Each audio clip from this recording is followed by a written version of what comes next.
नमस्कार दोस्तों, 8 सितंबर 2020 के current affairs burning news discussion में आपका स्वागत है।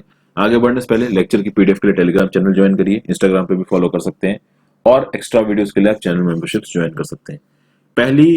पहला जो आज का आर्टिकल है वो है government intervention in national education policy should be minimum. प्रधानमंत्री जी ने यह बोला। देखिए, प्रधानमंत्री जी ने रिसेंटली ये कहा। कब कहा? तो भाई देखिए, इनॉग्रल सेशन हो रहा है गवर्नर्स कॉन्फ्रेंस का, किस पे? नेशनल एजुकेशन पॉलिसी पे। तो इसको एड्रेस करते हुए नरेंद्र मोदी जी ने कहा कि देखिए, ये जो नेशनल एजुकेशन पॉलिसी है ये देश के लिए है। इस सेशन में आप देखेंगे स्टेट एजुकेशन मिनिस्टर्स भी आए थे, वाइस चांसलर्स भी आए थे। तो यहां पे खड़े होकर प्रधानमंत्री मोदी जी बोल रहे हैं कि देखिए, ये जो पॉलिसी आई है नेशनल एजुकेशन पॉलिसी, ये देश की पॉलिसी है। ये किसी केंद्र सरकार की पॉलिसी नहीं है, ये किसी राज्य की सरकार की पॉलिसी नहीं है, ये देशों की पॉलिसी है। इसको सक्सेसफुल बनाने में केंद्र सरकार को भी काम करना पड़ेगा, लोकल गवर्नमेंट्स को भी काम करना पड़ेगा और राज्य की सरकारों को भी काम करना पड़ेगा, क्योंकि ये एक ऐसा एजुकेशन सिस्टम है जो हमारे देश के फ्यूचर एस्पिरेशंस के साथ डील करता है।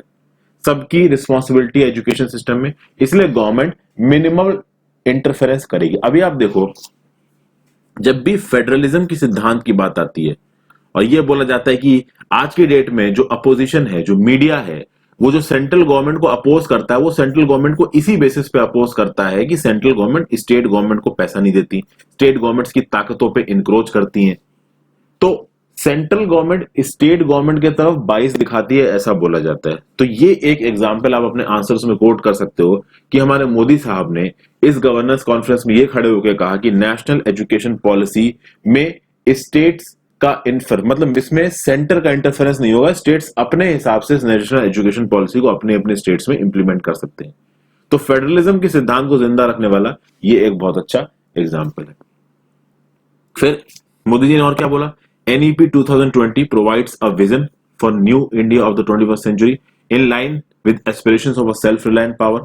फिर भाई मोदी जी ने यह भी बोला कि सिर्फ करिकुलम बेस्ड पढ़ाई करने का कोई फायदा नहीं है, लोगों के अंदर क्रिटिकल थिंकिंग लाना जरूरी है, इसलिए वोकेशनल एजुकेशन पे ध्यान देना जरूरी है। वोकेशनल एजुकेशन समझते हैं ना, एक ऐसी एजुकेशन जिसमें आपको ग्राउंड लेवल पे कुछ सीखने को मिले, कुछ काम करने को मिले, उसको बोला जाएगा वोकेशनल एजुकेशन। तो इंडियन स्टूडेंट्स को कुछ ऐसी स्किल दी जाए कि वो ग्लोबल वर्कफोर्स और बाकी देश की कंट्रीज अगर इंडिया में आके कोई धंधा बिजनेस एस्टैब्लिश करना चाहे तो उसमें भी वो लोग रह के काम कर सके। ठीक है। फिर जब प्रधानमंत्री के बाद प्रेसिडेंट रामनाथ कोविंद जी ने अपना भाषण दिया तो उन्होंने सेंट्रल गवर्नमेंट और स्टेट गवर्नमेंट को बोला कि देखिए, रिसर्च और इनोवेशन में, रिसर्च एंड डेवलपमेंट में पैसा खत्म करिए। अभी के लिए इंडिया की जीडीपी का केवल 0.7% ही रिसर्च एंड डेवलपमेंट में खत्म किया जाता है। अगर ये फिगर आप यूएसए में देखोगे तो 2.8% है, साउथ कोरिया में 4.2% है, इजराइल में 4.3% है। हमें इसको बढ़ाने की जरूरत है। और फाइनली यहाँ पे क्या निकल के आ रहा है? प्रेसिडेंट साहब क्या बोल रहे हैं? Education is the most effective means of social justice and personal advancement. There is no better investment than education to improve the future of society. अच्छी बात है। The goal of investing 6% of GDP in public education has remained unreachable since it was originally made in 1968 education policy. भैया 1968 education policy में ये बोल दिया गया कि भैया 6% ऑफ द जीडीपी को आप एजुकेशन में खर्चिए। अभी उस समय से लेके आज तक ये 6% वाला फिगर नहीं लाया गया। नेशनल एजुकेशन पॉलिसी में फिर से 6% ऑफ द जीडीपी खर्चने वाले फिगर को लाया गया है। लेकिन यहां पे बात यह कि खर्चेगा कौन? सेंट्रल गवर्नमेंट खर्चेगी, स्टेट गवर्नमेंट खर्चेगी। सेंट्रल गवर्नमेंट खर्चेगी तो कितना खर्चेगी, स्टेट गवर्नमेंट खर्चेगी तो कितना खर्चेगी। तो मतलब कौन कितना कितना परसेंट पैसा खत्म करेगा ये तो नहीं बोला गया, बस ये बोल दिया गया कि हाँ भाई 6% हम ऑफ द जीडीपी एजुकेशन पे खत्म करेंगे। कैसे करेंगे इसके बारे में कोई हमें ज्ञान फिलहाल तो नहीं है। जनरल स्टडीज पेपर 2 में ये चीज आपको काम आएगी। ये एक बहुत इंपॉर्टेंट न्यूज निकल के आ रही, hypersonic cruise vehicle test puts India in an elite club. Hypersonic cruise vehicle का मतलब क्या हो गया? मतलब एक ऐसा व्हीकल जो कि शुरुआत में किसी एक मिसाइल को या किसी एक इंस्ट्रूमेंट को कैरी करेगा, बाद में उससे डिटैच हो जाएगा और फिर वो आगे मिसाइल अपनी स्पीड से आगे जाती रहेगी। तो भाई अभी के लिए स्क्रैमजेट टेक्नोलॉजी पे बेस है ये। Hypersonic air breathing scramjet technology वो सक्सेसफुली डेमोन्स्ट्रेटेड। ये जो भी अभी एक्सपेरिमेंट हुआ है, कल ये काफी न्यूज में था, ठीक है, आपने पढ़ ही लिया होगा न्यूज़पेपर्स में। तो इसमें हम लोगों ने कुछ एक्स्ट्रा ऑर्डिनरी नहीं किया, हम बस एक टेक्नोलॉजी को टेस्ट कर रहे हैं। और मैं आपको एक बात बताता हूं, स्क्रैमजेट टेक्नोलॉजी पे इंडिया ने जबरदस्त काम किया है।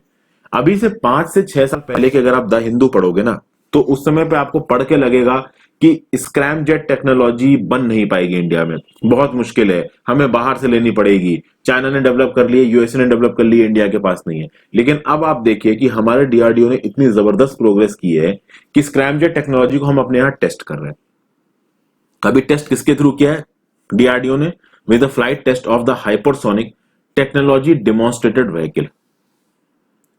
अब इसमें हुआ क्या है दोस्तों कि देखिए, अभी तक जो भी मिसाइल्स ज्यादातर हम लोग टेस्ट करते हैं, दुनिया भर में जो टेस्ट होती हैं वो सुपरसोनिक स्पीड से उड़ती हैं, और उनमें जो इंजन यूज होता है वो होता है रैमजेट इंजन। ठीक है, रैमजेट इंजन मैक 3 स्पीड से उड़ता है। मैक 3 का मतलब क्या होता है कि मैक 1 आप समझ लीजिए साउंड की स्पीड, मैक 3 साउंड से 3 गुना स्पीड, मैक 6 साउंड से 6 गुना स्पीड। तो ये जो स्क्रैमजेट इंजन अभी बनाया गया है ना, ये सुपरसोनिक ना होके हाइपरसोनिक है। देखिए सबसोनिक क्या होता है? जब आप साउंड की स्पीड से धीमे चलते हो। सुपरसोनिक क्या होता है? जब आप साउंड की स्पीड से ज्यादा चलते हो। जब साउंड की स्पीड से बहुत ज्यादा चलते हो तो हाइपरसोनिक। तो अभी के लिए हमारे पास सुपरसोनिक मिसाइल्स हैं, बट हाइपरसोनिक मिसाइल प्रोड्यूस करने वाली स्क्रैमजेट टेक्नोलॉजी नहीं है। वो स्क्रैमजेट टेक्नोलॉजी में हमको अभी एक सक्सेस मिली है। ठीक है, तो अभी के लिए ये जिस हाइपरसोनिक टेक्नोलॉजी डेमोन्स्ट्रेटेड व्हीकल का प्रयोग किया गया है, ये 6 माक की स्पीड पे उड़ता रहा। ठीक है, यानी 6 times the speed of sound, जो कि निकल के आती है 2 किलोमीटर प्रति second for more than 20 seconds. ठीक है, उड़ा ऊपर, लॉन्च व्हीकल आपका क्रूज व्हीकल से सेपरेट भी हो गया, फिर क्रूज व्हीकल अपना आगे उड़ता रहा। तो ये जो एक्सपेरिमेंट है आपका डीआरडीओ का, ये एक्सपेरिमेंट सक्सेसफुल हुआ। आप बोलोगे सर काम का कैसे? तो काम का ऐसे है, आप एक काम करो, डीआरडीओ ने हाइपरसोनिक टेक्नोलॉजी डेमोन्स्ट्रेटेड व्हीकल का सक्सेसफुल एक्सपेरिमेंट किया है, जिसमें कि ये जो क्रूज व्हीकल था लॉन्च व्हीकल के साथ लॉन्च किया गया, और वो 6 times the velocity 6 times the speed of sound की स्पीड से चलता रहा 20 सेकेंड के लिए, और Midway cruise vehicle launch vehicle से अलग हो गया। अभी ये क्रूज व्हीकल लॉन्च व्हीकल आप नहीं भी लिखोगे तो चलेगा, बस ये लाइन नोट कर लो। The hypersonic cruise vehicle was launched using a proven solid rocket motor. Solid rocket motor हटा दोगे चलेगा, which took it to an altitude of 30 kilometre, where the aerodynamic heat shields were separated at hypersonic speed। अभी ये aerodynamic heat shield को भी समझने की जरूरत नहीं है। अभी क्या है ना कि देखो, स्क्रैमजेट जो टेक्नोलॉजी है इतनी आसान नहीं है समझना। अभी आपको लगे कि ये तो भाई साइंस एंड टेक का कोर है। आपके काम का क्या है कि भैया डीआरडीओ ने टेक्नोलॉजी के फील्ड में हमने क्या किया, इसका एक बेसिक अपने दिमाग में बैठा लो, उसको आंसर्स में कोड कर दो, इतना ही जरूरी है। अब ये मैं आपको समझा सकता हूं, कई बार समझाया भी है मैंने पहले की वीडियोस में, पर कोई मतलब नहीं, बिना बात चिल्लाता रहता हूं, लोग देखते नहीं, फायदा क्या है। जनरल स्टडीज पेपर 3 में काम आएगा आपको। आगे चलते हैं। Odisha villagers set to join mobile highway. एक कट ऑफ एरिया है दोस्तों जिसको बोला जाता है स्वाभिमान आंचल। ये है कहां पे? उड़ीसा स्टेट में, उड़ीसा और आंध्र प्रदेश के बॉर्डर पे। इस स्वाभिमान आंचल में 151 विलेजेस हैं। कौन से डिस्ट्रिक्ट में है ये? उड़ीसा की मलकनगिरी डिस्ट्रिक्ट में। ये दिख रहा है आपको उड़ीसा, नीचे आंध्र प्रदेश, और उड़ीसा आंध्र प्रदेश के बॉर्डर पे यहां पे पड़ेगा आपका मलकनगिरी। अब इस मलकनगिरी में ये जो आपको ये ग्रीन में मलकनगिरी दिख रहा है, और ये वाला जो रीजन है जो रेड से दिखा रहा हूं, ये कट ऑफ एरिया। ये एक समय पर मॉइस्ट हॉटबेड था, अभी भी ये मॉइस्ट हॉटबेड है, लेकिन फिर भी यहां पे अब इतनी सिक्योरिटी फोर्सेस डिप्लॉय करी जा चुकी हैं, बॉर्डर सिक्योरिटी फोर्स को यहां पे डिप्लॉय किया जा चुका है कि अब तो मॉइज्म काफी कम हो गया है इधर। अभी जो मॉइस्ट यहां पे ऑपरेट कर रहे थे, जिनको आप लेफ्ट विंग एक्सट्रीमिस्ट बोल सकते हो, इन्होंने क्या बोला था? इन्होंने यहां पे कभी भी जो टेलीकॉम नेटवर्क्स हैं इनको लगने नहीं दिया।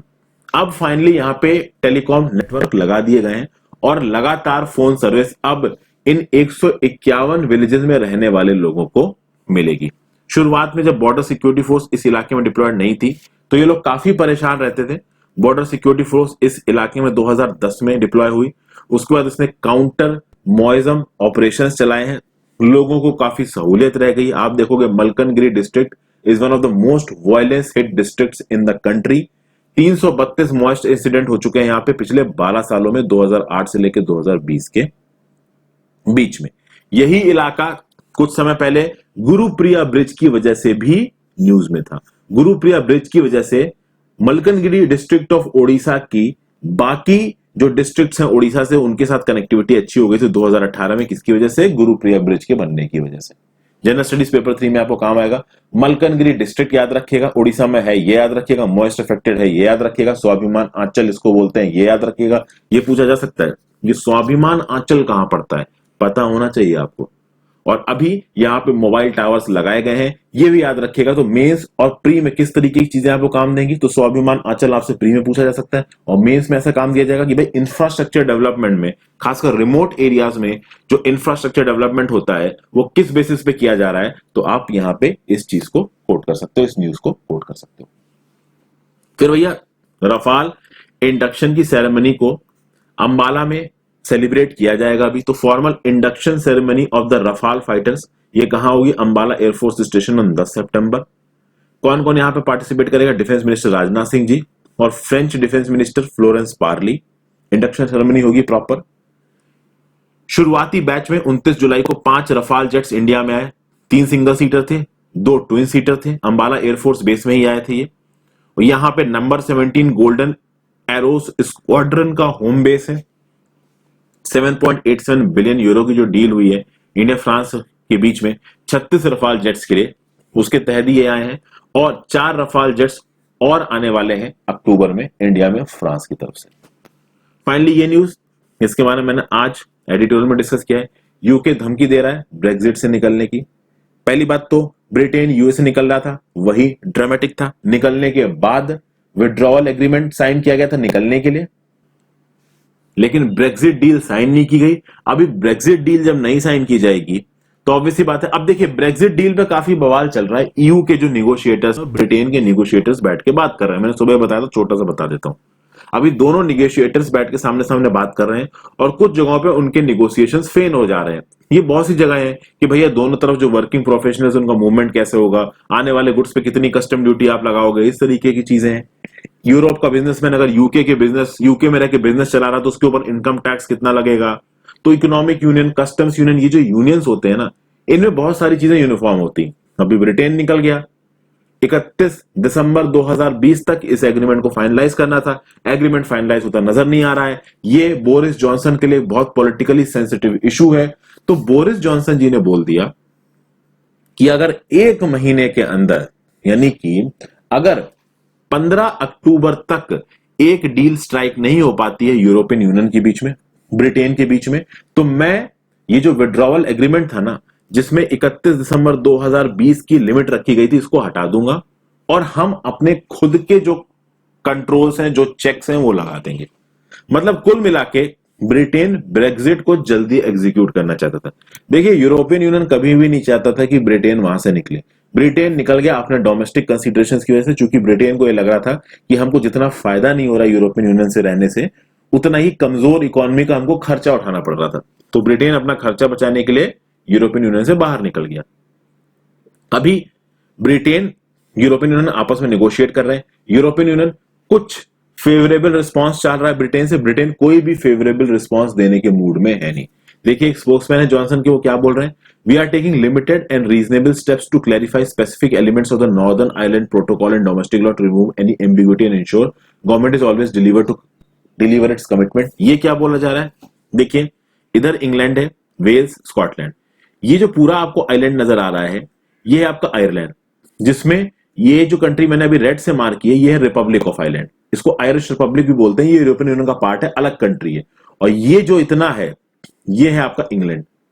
अभी नॉर्दर्न आयरलैंड जो कि इंग्लैंड के साथ है, और जो रिपब्लिक ऑफ आयरलैंड है जो कि आयरिश रिपब्लिक है, ये पहले दोनों एक ही जगह थे।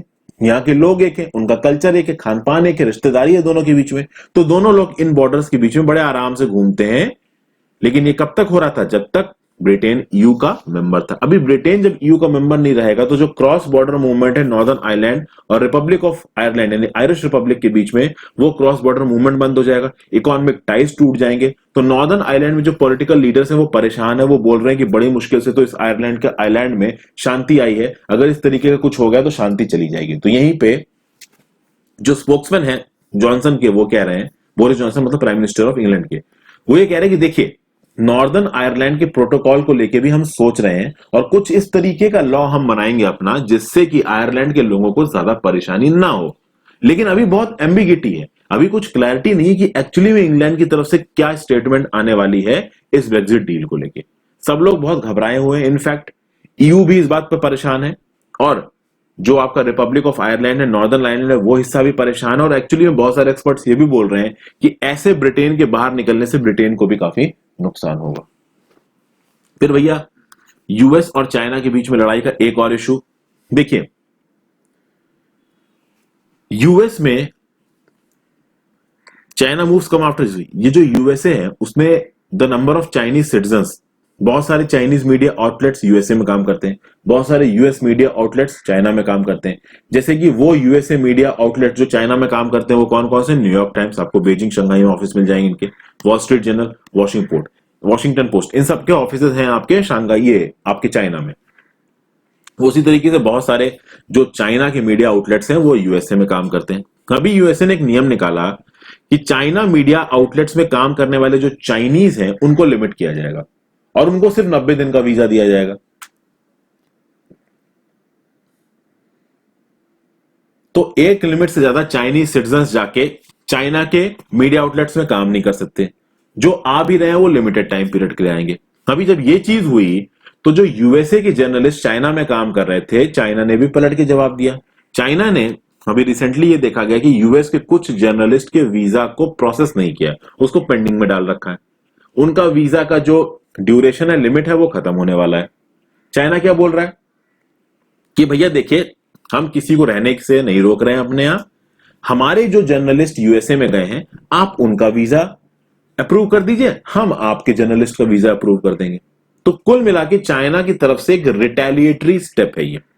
ओके, तो यहां पे देखिए, China first responded in March by expelling reporters from the New York Times, Wall Street and Washington Post. शुरुआत अमेरिका की तरफ से हुई, ट्रम्प ने चाइना के जर्नलिस्ट को निकालना शुरू किया, चाइना ने भी कुछ यूएसए के जर्नलिस्ट को निकाला। दोनों के बीच में ट्रेड फील्ड में जो वॉर शुरू हुआ था दोस्तों, वो अलग अलग फील्ड्स में पहुंच चुका है, चाहे वो हेल्थ का फील्ड हो, चाहे वो डब्ल्यूएचओ को लेके हो, चाहे वो जर्नलिज्म का फील्ड हो। तो यूएसए ने चाइनीज जर्नलिस्ट के घुसने के ऊपर रिस्ट्रिक्शंस लगाई हैं, तो ऑब्वियस सी बात है जो अमेरिकन जर्नलिस्ट यूएस में यूएस मीडिया आउटलेट्स में काम कर रहे हैं उनके वीजा को चाइना एक्सटेंड नहीं कर रहा है। तो इस तरीके की प्रॉब्लम चल रही है। जनरल स्टडीज पेपर 1 में ये चीज आपको काम आएगी। फिर ये लास्ट न्यूज है, देखते हैं भाई यहां क्या बोला जा रहा है कि कोविड-19 की सिचुएशन के चलते बहुत सारे स्ट्रेस्ड एसेट्स आ गए 26 सेक्टर्स में। अभी ये 26 sectors auto component, aviation, tourism, तो इन अलग अलग सेक्टर्स में जो अलग अलग कंपनीज हैं उनके सामने काफी प्रॉब्लम्स आ गई हैं। अभी उन प्रॉब्लम्स को एसेस करने के लिए एक कमिटी बनाई गई जिसका नाम था केवी कामत कमिटी। ठीक है, The circular issued by RBI for resolution of the stressed assets is based on the recommendation of KV Kamath committee. तो first of all KV Kamath committee बनाई गई। केवी कामत कमेटी ने 4 सितंबर को अपनी रिपोर्ट पब्लिश की। इस रिपोर्ट में केवी कामत कमेटी ने 5 फाइनेंशियल रेशियोज को आइडेंटिफाई किया, और इन 5 फाइनेंशियल रेशियोज में है क्या क्या, तो एक है आपका total outside liabilities divided by adjusted tangible network, total dept to EBI TDA. फिर करंट रेशियोज हैं बहुत सारे, जैसे कि which is current assets divided by current liabilities, यानी कि current assets divided by current liabilities, dept service coverage ratio, average dept service coverage ratio. ये 5 ratios हैं। अभी ये 5 रेशियो भी मैं आपको समझा चुका हूं, लेकिन मेरी मेहनत बहुत लगती है दोस्तों, रिस्पॉन्स उतना है नहीं, तो मैं फालतू में इसमें बुद्धि घुसेड़ नहीं रहा हूं। तो भैया ये 5 ऐसे रेशियोज हैं, आप रट लीजिए, जॉट डाउन कर दीजिएगा अपने आंसर में, बोल दीजिएगा कि भैया केवी कामत कमेटी के रिपोर्ट के हिसाब से 4 सितंबर के रिकमेंडेशंस के हिसाब से ये जो 5 रेशियोज हैं, इन रेशियोज को अब कौन असेस करेगा, आरबीआई। ये जो रेशियोज इशू किए गए हैं ये बहुत सारे सेक्टर्स में इशू किए गए हैं। तो automobile, power, tourism, cement, chemical, gems, jewellery, logistics, mining, manufacturing, real estate and shipping, इन सारे सेक्टर्स को रीड किया पहले। तो इस कमिटी ने इन सेक्टर्स को रीड करने के बाद कुछ इन फाइनेंशियल रेशियोज को एसेस किया गया है।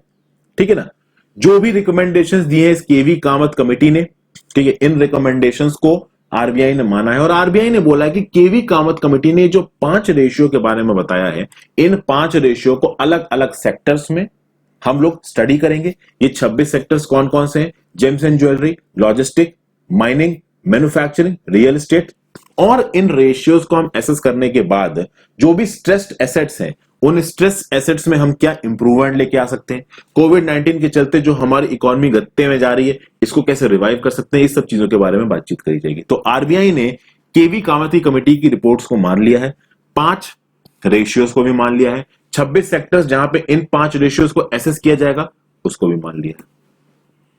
ठीक है, ये फाइनेंशियल रेशियो नॉर्मली होते क्या है? देखिए, अकाउंटिंग के प्रोसीजर्स में 2 बेंचमार्क्स को डिसाइड किया जाता है, एक बेंचमार्क न्यूमरेटर में रखा जाता है, एक बेंचमार्क डिनोमिनेटर में रखा जाता है, और ये जो रेशियो निकल के आता है वो किसी सेक्टर स्पेसिफिक चीज के स्टैंडर्ड को बताता है। तो इकोनॉमी में वो चीज कितना अच्छा परफॉर्म कर रही है ये किसी एक पर्टिकुलर रेशियो से पता चलता है। तो ऐसे बहुत सारे फाइनेंशियल और अकाउंटिंग रेशियोज अक्सर कर लाए जाते हैं। यहां पे इंटर क्रेडिटर एग्रीमेंट की भी बात की गई है। देखिए, आपको पता है कि 6 मंथ का लोन मोरेटोरियम लगा दिया गया था। जिन लोगों ने भी अलग अलग शेड्यूल कॉमर्शियल बैंक से लोन लिया था उनसे बोला गया था कि ठीक है 6 महीने तक आप अपनी ईएमआई मत दो। अभी बाद में गवर्नमेंट ने बोला कि ठीक है, आपकी ईएमआई हमने 6 महीने तक देने को मना किया था, बट आपको ईएमआई देनी पड़ेगी। अभी ईएमआई के ऊपर आपको इंटरेस्ट देना है नहीं देना वो जाके आप अपने बैंक से बात करो। तो बैंक को सहूलियत दे दी आरबीआई ने किस चीज की? रिकास्ट करने की। अभी रिकास्टिंग लोन क्या होता है? रिकास्टिंग लोन में क्या होता है दोस्तों, की जो लोन जिस टर्म्स एंड कंडीशंस पे दिया जाता है उन टर्म्स एंड कंडीशंस को बैंक बदल सकता है। इस केस में उन टर्म्स एंड कंडीशंस को कस्टमर के फेवर में बदला जाएगा, क्योंकि कोविड 19 के समय पे कस्टमर को नुकसान हुआ है। अभी कितना फेवर में होगा कितना नहीं होगा वो तो बाद में ही पता चलेगा, और वो अलग अलग बैंक पे डिपेंड करेगा। फिर यहां पे इंटर क्रेडिटर एग्रीमेंट की भी बात की जा रही है। अभी इंटर क्रेडिटर एग्रीमेंट क्या है? देखिए, जब भी कोई कंपनी इंसॉल्वेंसी में चली जाती है तो उसकी नीलामी होती है, जितने भी उसके एसेट्स हैं उसकी नीलामी होगी। तो इंटर क्रेडिटर एग्रीमेंट ये होता था कि जो लोग भी लोन घुमाते हैं, पैसा उधार में घुमाते हैं, जैसे पंजाब नेशनल बैंक ले लीजिए, बैंक ऑफ बड़ौदा ले लीजिए, आपका स्टेट बैंक ऑफ इंडिया ले लीजिए, अगर ये सब लोग मिलकर एक इंटर क्रेडिटर एग्रीमेंट साइन करते हैं तो उसके 3-4 फायदे। पहला फायदा तो ये है कि मान लीजिए कोई इतना बड़ा बोरोवर है जो कि सबसे ले रहा है loan, for example Kingfisher airlines. अब किंगफिशर एयरलाइंस ने सारे बैंकों से लोन लिया और भाग गया, तो अगर किंगफिशर एयरलाइंस की नीलामी होती है तो उस नीलामी में इंटर क्रेडिटर एग्रीमेंट जिन जिन भी बैंकों ने साइन किया है वो आपस में नीलामी किस तरीके से करनी है, एसेट्स को किस तरीके से आपका बेच के अपना पैसा वसूल करना है वो आपस में बात करेंगे। फिर अगर बहुत सारे बैंकों ने इंटर क्रेडिटर एग्रीमेंट साइन किया है और किसी एक बैंक का कोई एक एसेट नॉन परफॉर्मिंग एसेट बन गया तो वो अपने उस एसेट को इंटर क्रेडिटर एग्रीमेंट साइन किए हुए किसी दूसरे बैंक को बेच सकता है डिस्काउंटेड प्राइस में अगर वो चाहे तो, और अगर दूसरा बैंक खरीदना चाहता है तो बेसिकली ये इंटर क्रेडिटर एग्रीमेंट है। ठीक है, तो फिलहाल के लेक्चर खत्म करता हूं दोस्तों। जनरल स्टडीज पेपर 3 में आपको काम आएगा। Thank you for watching, have a great day, good bye.